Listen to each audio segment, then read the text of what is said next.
Hey everyone, welcome to Locked On Lakers for Wednesday. Brian Kamenetsky, Andy Kamenetsky. If the Lakers had a better coach, would they still be alive in the playoffs? That's next.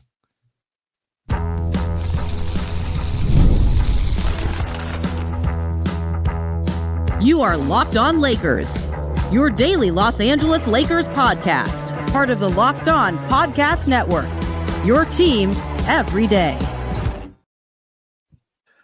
Thanks to everybody for making Locked On Lakers your first listen of every day, Monday through Friday, no matter how or where you get your podcasts. It's always free. It's never behind a paywall. And Locked On Lakers on YouTube is where you can go hang out with over 24,000 subscribers to the channel, all of whom are watching the Denver Nuggets get their booty butts, as my daughter would say, handed to them by the Minnesota Timberwolves. They got absolutely throttled in game 2 on Tuesday. And game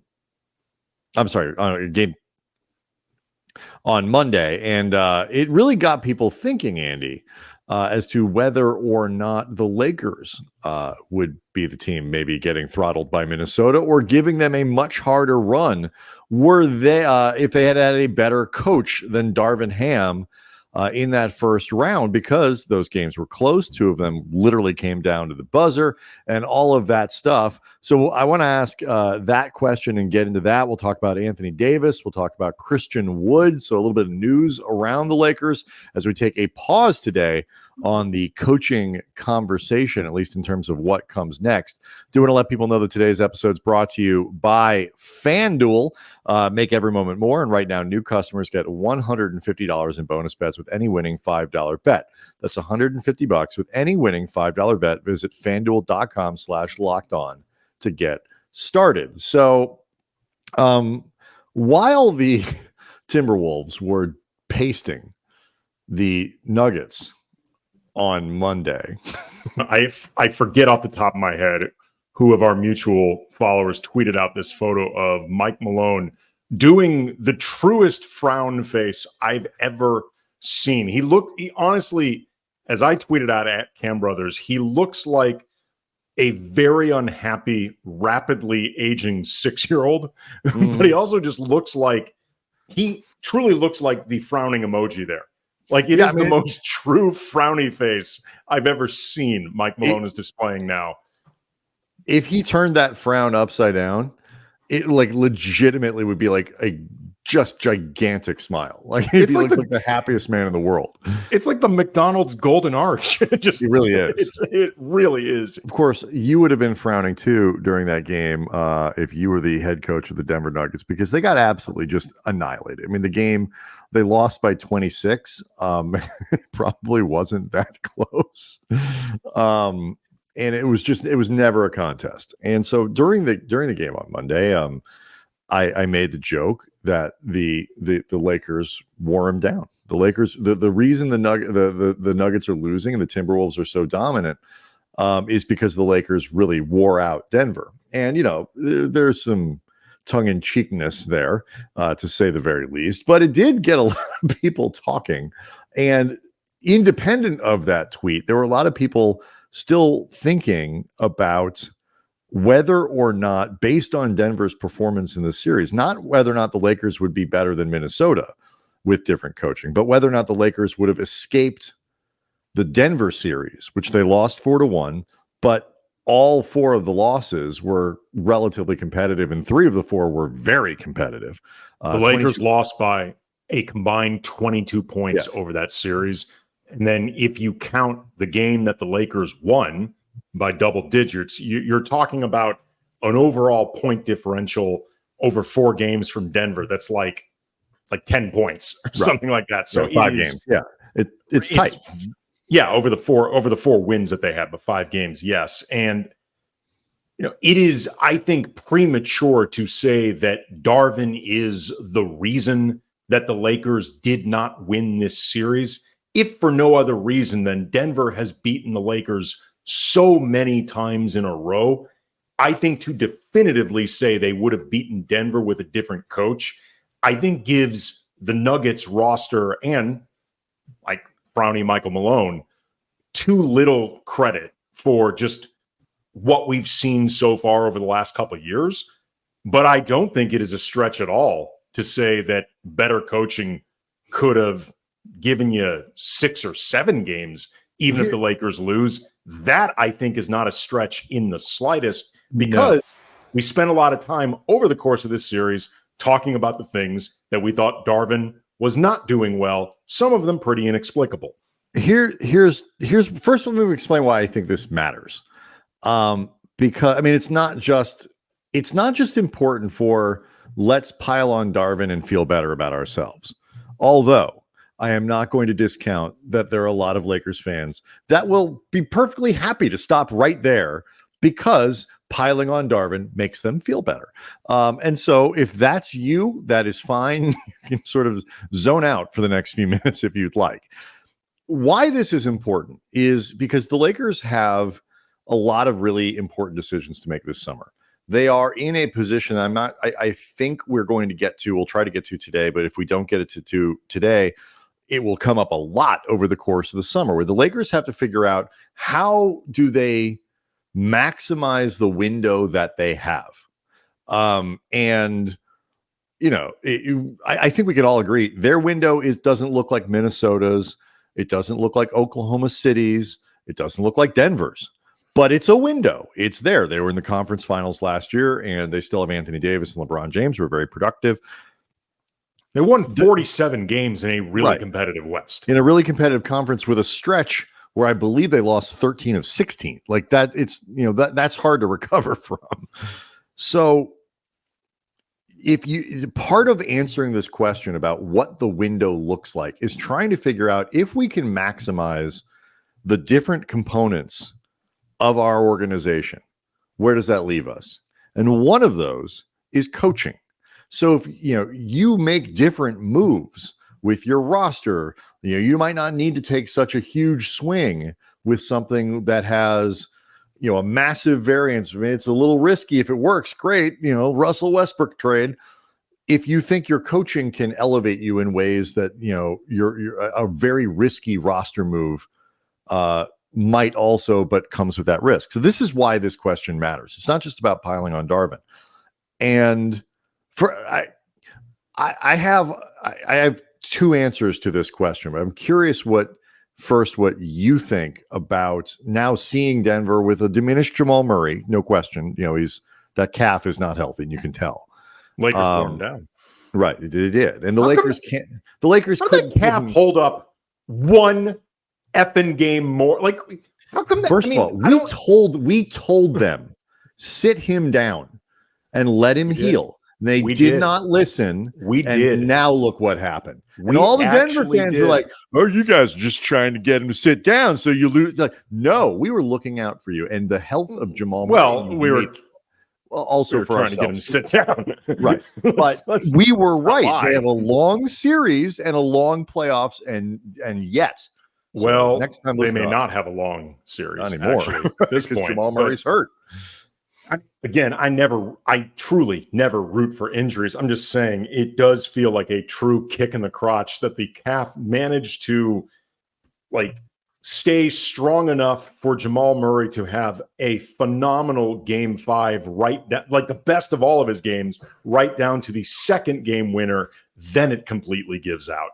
But to answer part of what you were asking before, I think the Lakers have a lot of questions with their roster in terms of the best way, I think, in a lot of ways, to maximize a full season as opposed to just what you do in the playoffs. Because something I've talked about a lot, I think where LeBron is at this stage of his career requires a lot of maintenance that puts a lot of question marks and massaging and a lot of steps towards getting him through the regular season in order to play like he did in the playoffs. The people often ask, can you still win a championship with LeBron as one of your main pieces? I think the answer is yes, but I also think it's the wrong question. I think the actual question people should be asking is, can you put yourself in the best position entering the playoffs with LeBron as one of your integral pieces? Because West ain't getting any easier anytime soon. So the idea that you can just drop the Lakers into the playoffs. Doesn't matter what your seeding is, veteran tested. They've got rings between LeBron and AD. Let's go.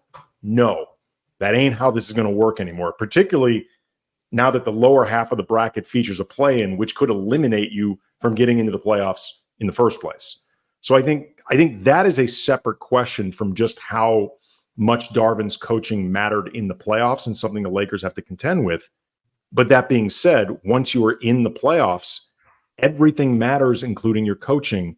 And I do think there were decisions Darvin made or didn't make that at minimum could have cost them a game, if not two games. Let's get into, because I think both aspects of this are actually important for answering the question of whether or not better coaching would have made it possible for the Lakers to, if not win that series, go a lot deeper than 5 games. So we'll stay on this and talk more next. Locked on Lakers brought to you by DoorDash. Mother's Day is coming, and it is so important to make the mother of your children, your own mother, a mother figure in your life. You want to make her smile. Moms are a gift, and they deserve gifts. So maybe some flowers or a different type of surprise delivered the very same day with DoorDash. You can surprise her with anything from roses to chocolates to a blouse that you saw that she really enjoyed. Or, this is my advice, don't go for clever points. Just cut out the guesswork. Ask her point blank, what do you want? And then order it, because you know it's going to make her happy. But no matter what your strategy is, all these gifts can arrive at the door via DoorDash. Shop with savings that would make her proud. With the DoorDash membership, you'll save with a $0 delivery fee, reduced service fees on eligible orders from DoorDash merchants that meet the minimum subtotal. Other fees, including service fee, can apply. Terms apply. Get all your Mother's Day gifts all in one place and get 50% off your next order, up to $15 when you spend 15 plus on the next flour, convenience, grocery, or retail order now with the code LOCKEDONNBA. That's LOCKEDONNBA. Order using DoorDash today. Terms apply. Locked on NBA also brought to you by LinkedIn. Look, small businesses, they do not have the manpower to be spending tons of time, tons of money in the process of hiring. You need to find professionals that are quality, that are right for the role, and you need to do it quick. And that's why you have to check out LinkedIn Jobs. LinkedIn Jobs has all the tools to help you find the right professionals for your team faster and free. LinkedIn isn't just another job board. LinkedIn has a vast network of more than 1 billion professionals, which makes it the best place to hire, gives you access to professionals you can't find anywhere else. And LinkedIn does all of that while making the process easy and intuitive, again, which is important for small businesses because you don't have a 700-person HR department to do all this work for you. Hiring is easy when you have that many quality candidates. So easy, in fact, that 86% of small businesses get a qualified candidate within 24 hours. So post your job for free at linkedin.com/LockedOnNBA. Again, that's linkedin.com/LockedOnNBA to post your job for free. Terms and conditions apply. So, I mean, you can start going through, games by game and stuff that Darvin did or didn't do. I know people were upset in game 5 about the timeout situation. I actually thought overall he coached a decent enough game, except Austin Reeves didn't play enough. And there are mistakes or things you can question or rotation issues or lineups. Again, you don't have to make a long mistake. A mistake can be 90 seconds long in the playoffs and be enough to turn a game. I think it's fair to say the Lakers needed their coach to be a positive, something that really made a positive difference in that series. And Darvin wasn't that. Whether you thought he was neutral, whether you thought he was negative, I don't think he elevated what the Lakers had available to them. But I think what you talked about there is important, Andy, with the different, like both the regular season and the playoffs, because there is playoff coaching. Where would a better coach have made better decisions than Darvin? Possibly. Could those decisions have helped? Possibly. But I also think you can't ignore the regular season, because part of the answer to this question of whether or not the Lakers would have been able to beat Denver with a different coach is they'd have been in a better position to play better against them. Let's forget the seeding. They would have been just straight up in this matchup had they had better coaching throughout the season and more continuity and more cohesiveness with what they were trying to accomplish, they would have been a better team going into that series against Denver than they were. And so I think my biggest problem with Darvin isn't how he coached game to game in the playoffs, because I actually think he was fine. Others disagree. I think he was fine. My biggest problem is the process that got them there. And the process that got them there not only cost them games, which mattered in seeding, but it also meant the team wasn't as good as it could have been, even with the injuries that they had. Yeah, I mean, both ends of this matter for what it's worth. I don't think he was fine in the playoffs, even if he was not necessarily as bad as his most energetic detractors would say. I don't think Darvin reached the level of fine. But as far as the regular season, in terms of the opportunities lost, potential wins squandered, stuff like that, I think part of the issue is twofold. To be fair to Darvin, I think a team that is centered around a guy of LeBron's age, and also, while I do think AD played with a hell of a lot of urgency all season, there is concerns that you always have with Anthony Davis, but this is really more of a LeBron thing. It's hard to go balls to the walls all year. And part of the problem with not going balls to the walls all year is it can lead to a decent amount of unserious basketball that extends beyond the coach. And we talked about this during the year, that there were times that the Lakers did not make the most of opportunities in front of them, just in terms of building good habits while they were on the court, in terms of their own urgency, in terms of using games as a lab to get better in ways that I don't actually think are about Darvin. I think there are some are, but some aren't. Sometimes the lab doesn't have the equipment in it because the lab teacher isn't providing the right stuff, and other times people just screw around in their lab time. I was going to say, and sometimes the students are on their phones the whole class, and both things happened. Right. In the regular season, I want to make it clear, because I think there are plenty of things that Darvin did not do well during the regular season. Frankly, we don't need to rehash them all because we've spent a lot of time during the season. I think the everydayers by now have gotten the point. But I just wanted to make sure that I was being fair to Darvin in this process, if for no other reason than whoever follows Darvin, they're going to be dealing with that exact same problem of maintaining urgency, getting the most out of 82 games, while also managing LeBron, and how much of what you do on the court during the regular season revolves around LeBron. So again, I just wanted to establish that. I think that, and that's reasonable. I don't. This is why, I guess, why people say, "Oh, you, Brian, you're going to Darvin apologist." It's just I don't blame everything on Darvin. They are not a team that I think is as good as the most elite teams in the Western Conference, even with a better coach. But where I do think, like the margins do change, and like in a conference this tight with this many good players, the Lakers. This is why the Lakers figuring out exactly what the kind of team they want to be is so critical, because when you think about that's part of this. That's part of this process of maximizing every aspect of the organization, because you don't have a star structure that's going to get you a top seed, a second seed, or whatever. I agree with you that I don't think the window for the Lakers to win, or at the very least advance very deep into a playoff, is closed. I think their window is smaller, than it used to be, and it's smaller than some of their rivals, but it's not closed. Some of the rivals have like those French door windows that like open up real wide. Right. Or like the Lakers are an old fashioned window where you have to raise it up. And honestly, you actually have to turn the crank to do it. Like to let and it. It's old, and the window, like the team is old, or at least the stars. And right. You sort of have to shimmy out if you want. Like, you can't just comfortably climb in and out. You got to slither. Yeah. You got to be skinny. Certain people can't get through that window. Your Oliver Miller types and stuff. So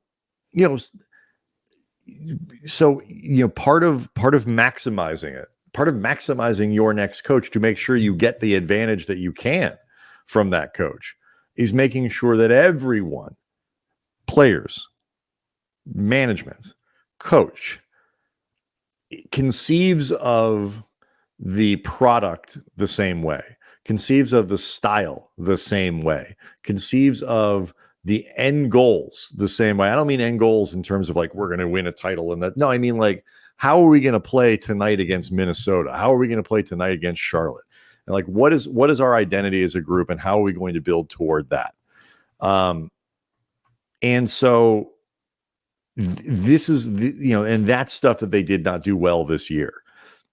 So when you talk about what's fair and unfair to Darvin, part of this is a process thing. Again, like you can go through almost every choice that he make, and I can tell you, not every. That's almost is a really important word in that sense. You can go through many of the decisions that Darvin made over the course of the year, and I can tell you why they were doing it that way. And I can play devil's advocate for even a lot of the criticisms that I had of Darvin in the playoffs about which lineup he put out and when he sat LeBron, and did they use 3 guards and all that kind of stuff, and some of these other things that people sort of reflexively react to. And it also doesn't, and people also assume that option B, their option, would have undoubtedly been better. It might have been worse, so it's just a matter of Darvin did not elevate them. Darvin did not squeeze every inch out of this team. And they're going to need a coach that's a high bar to reach, but gets damn close to that if the Lakers are going to succeed, because it's going to be harder for them to build a roster that can run in the same ways over 82 games at least with some of these elite teams in the West. They need something that can get them into the top 6, but also compete in the playoffs. It's a tough needle to thread. Well, maybe, Brian, Christian Wood can help with that quest next season, because he's going to be around, and we can talk about that next. Locked on Lakers is brought to you by Monopoly Go. Game off. Got to pause here. Talk more about Monopoly Go. I know you're saying technical foul. You've already talked about Monopoly Go, but there's just a lot of good stuff in this game. In Monopoly Go, you can team up with friends for timed tournaments where you work together to build up each other's boards. The more you win together, the more awesome prizes you unlock. And there's so much to get. Unique stickers you can trade with your friends to complete albums for big prizes, cool new playing pieces to travel the boards with, awesome emojis for taunting your friends when you smash their buildings or heist their vaults. Plus, Monopoly Go feels new and exciting each day with constantly changing tournaments and challenges. There's unique mini games where you can dig for treasures or a robot pachinko machine. There's always something fun to discover in Monopoly Go. So get off the bench and go download it now for free on Google Play or the App Store. Game on. Before we get to Christian Wood, news about the Lakers roster reforming for next year. Anthony Davis finished 4th in the Defensive Player of the Year balloting in a, I want to call it a tie because it is 4th. It is not 3rd, but very, very close to Bam Adebayo of Miami. Rudy Gobert wins. Victor Wembanyama comes in a very strong 2nd. Adebayo and AD essentially tied for 3rd. So, I know we had a lot of conversations when the finalists were named about, like, is Anthony Davis being disrespected? And I think the answer was yes. It is fair to say at least he wasn't being disrespected by that much because, Adebayo, Wembanyama, and Gobert are all certainly, worthy of the award. The gap between AD, who actually had more first place votes than Adebayo and more third place votes, the gap between 4th and 5th, Anthony Davis and Herb Jones on New Orleans, is huge. So, I mean, there are 4 guys that were up there, and AD was in that group. So, at the very least, Andy, it doesn't seem to me the disrespect was crazy deep. Here's the baseline for when it comes to award voting in the NBA, where I can say, here is where you can say deep disrespect that frankly feels intentional and personal. Use this as your guide moving forward. 2006, it was the year Steve Nash won, that looking back on it, Kobe absolutely should have won. That was the year that he scored 35 a game. Kobe actually had more first place votes than some of the people who finished ahead of him. But there were also voters who left Kobe off their ballot entirely. That is disrespect.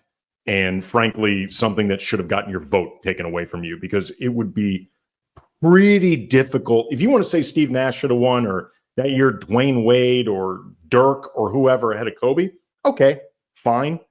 Trying to explain how Kobe is not in your top 5 that season, I don't know how you do it. So that's sort of what I always look back on as the prototype example of, no, really, this is some voters having some type of issue with player X. And I agree, that was not the case with AD. Yeah. So, and obviously, the Lakers, it's just it's a hard thing to kind of determine. People who watch a lot of Miami basketball will tell you Bam Adebayo is will argue for Bam in the same way that Lakers fans argue for AD. I do think Wemby benefited to some degree from just the sheer exoticness of him and the incredible impact that he made over the course of the season. In fact, he kept getting better and better and better. And oh, by the way, he was doing tremendous things defensively on that team. And, obviously Gobert was on the best defensive team in the NBA. So, I mean, it's always a hard award to figure out. The criteria can be strange. Like, wait a minute. Well, Wemby's team sucked though, and Miami's record wasn't any better than the Lakers. And so what are we penalizing Anthony Davis for? I do think he is penalized just for, the general perception around him, and the still the concept, the idea that he's still seen as sort of soft, and a couple high profile games in which, he gets pushed around by maybe some of the bigger players in the league or something like that. But I was at least pleased to see that he finished 4th with a huge gap between 4th and 5th, and really no distinguishable difference between him and 3rd. So I still hope it's pissing him off and he comes back next year even angrier. But he's not going to win an award unless the Lakers can help him out a little bit more. And Andy, speaking of that, Christian Wood, no real surprise, on Tuesday picked up his player option for $3 million. Reportedly. Right. Well, I'm just going to assume that the reports are correct. Is picking up his option for $3 million. He will be back next year. I'm not going to say he had a good season. He had moments where it looked like there could be a lot of promise. He had moments where he did not play well at all. But for $3 million, I think the Lakers are in the aggregate far better off having him than not going into next year. Yeah, like you mentioned, it's not a surprise at all. Christian Wood needed a good season with the Lakers to guarantee himself anything better than a vet minimum moving forward anyway. So given beyond just the fact that the season was underwhelming in terms of, I think, expectations, nobody's seen him on the court since February. So he needs to take the money in hand. I think it's not necessarily a bad thing, though, that he'll be back, because there's a reason that when Christian Wood was signed last year, it was seen as an incredible coup as a veteran's minimum. And he is a very talented scorer. And he's actually a very, I think, talented rebounder. Like, the weaknesses in Christian Wood's game, I think, can be pretty pronounced.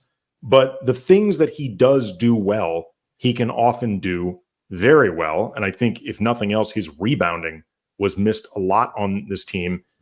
He will be presumably showing up to camp, I think, in better shape. Like, I don't know if this was definitively the case, but I thought he looked very out of shape during preseason, early part of the regular season, which may have had to do with him being signed so late in the year.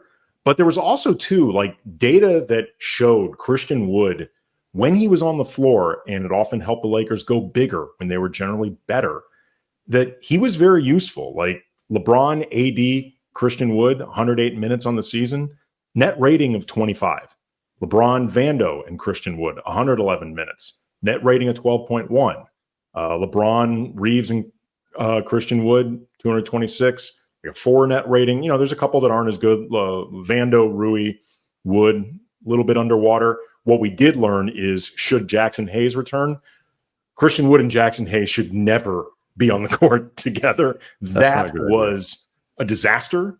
But there were some positives that they saw with Christian Wood that, if nothing else, I think make him useful to bring back. And if nothing else, he is better than pretty much any of the minimums that you'd be seeking out anyway. And I think that's the like the Lakers, the big flaw, and it turned out to be one. I think we all kind of had our fingers crossed. Nobody felt good about Jackson Hayes being the only real backup to true center backup to Anthony Davis. People felt better when they signed Wood, and still it was like a bit of a finger cross to hope that the Lakers need to have a better front court next year. They need a better. Christian Wood is really more of a power forward than a center anyway. But but either way, they need their 4-5 spot. You have Vanderbilt theoretically coming back healthy, but they need a wider variety and they need better players because Jackson Hayes is limited, spirited, energetic, has, I think, showed some utility, but also showed some of his, I think, massive limitations, particularly, as the playoffs go close and just the precision that is required to play. But they need to do better. And if one of the guys that you think you have around is Wood, he certainly has a skill set. He's not dead weight. They never figured out how to make it work right. No team really has. But it's just a matter of finding the right role. But then we'll wrap here, but it gets to the basic challenge the Lakers have is they are still very much in beggars can't be choosers territory. And it is hard to build a roster with precision and purpose when you are doing so, in that position. It's not easy to do. And we can talk about this more on the next show, but perhaps there's some intrigue in terms of their options moving forward. Trae Young officially announced on his Twitter feed that he has left Clutch and he is joining CAA, ending those perceived, if you believe all the narratives, or I think a lot of just the information right in front of you, cutting down some of the ties directly linking him through his agency to the Lakers. Perhaps is this Trae Young to the Knicks confirmed? Maybe. That's CAA country, baby. In other news, I have joined Clutch, so we'll see how that goes where I'm playing next year. Good God. That would be terrible. What a terrible signing that would be. Locked On Lakers on YouTube is where you Rich can go. Paul's not that powerful. No, he is not. Locked On Lakers on YouTube. Can you imagine what that meeting looks like? LeBron's like, it's this guy or I walk. That's the moment where LeBron leaves Clutch. Forget Trae Young. That's what LeBron says. Locked On Lakers on YouTube is where you can go. Hey, CAA, yoo-hoo. Hang out with over 24,000 subscribers. Leave us questions, leave us comments. On our next show, we will refer to the results of a poll question that we put up earlier this week about the Lakers coaching search that is very revelatory about how the Lakers felt about Darvin Ham. So that's coming on our next show. See everyone tomorrow.